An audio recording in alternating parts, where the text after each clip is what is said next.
କାହାର ଦୁଃଖ ସମୟରେ ଥଟ୍ଟା ପରିହାସ କରିବା ଉଚିତ ନୁହେଁ।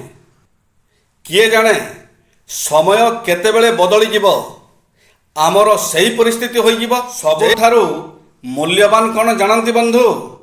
ସମୟ ଆଉ ସମ୍ପର୍କ। ସମୟ ତାକୁ ଦିଅ ଯିଏ ତୁମ ସମୟର ମୂଲ୍ୟ ବୁଝିବ।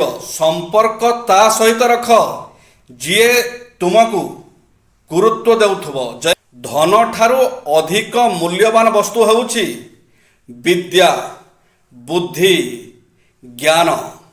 ଯାହା ପାଖରେ ଏହି ସବୁ ରତ୍ନ ଅଛି ତାଠାରୁ ଏ ଦୁନିଆରେ ବଡ଼ ଧନୀ ଆଉ କେହି ନାହିଁ। ଜୀବନ ଦର୍ଶନ, ଦାନ ଠାରୁ ବଡ଼ ପୁଣ୍ୟ ନାହିଁ। ମାନବିକତା ଠାରୁ ବଡ଼ ଧର୍ମ ନାହିଁ। କର୍ମ ଠାରୁ ବଡ଼ ଭଗବାନ ନାହିଁ। ପିତା ମାତାଙ୍କ ଠାରୁ ବଡ଼ ଈଶ୍ୱର ନାହିଁ। ପରିବାର ଠାରୁ ବଡ଼ ମନ୍ଦିର ନାହିଁ।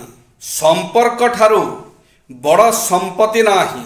ଜୟ ଶ୍ରୀ ଜଗନ୍ନାଥ।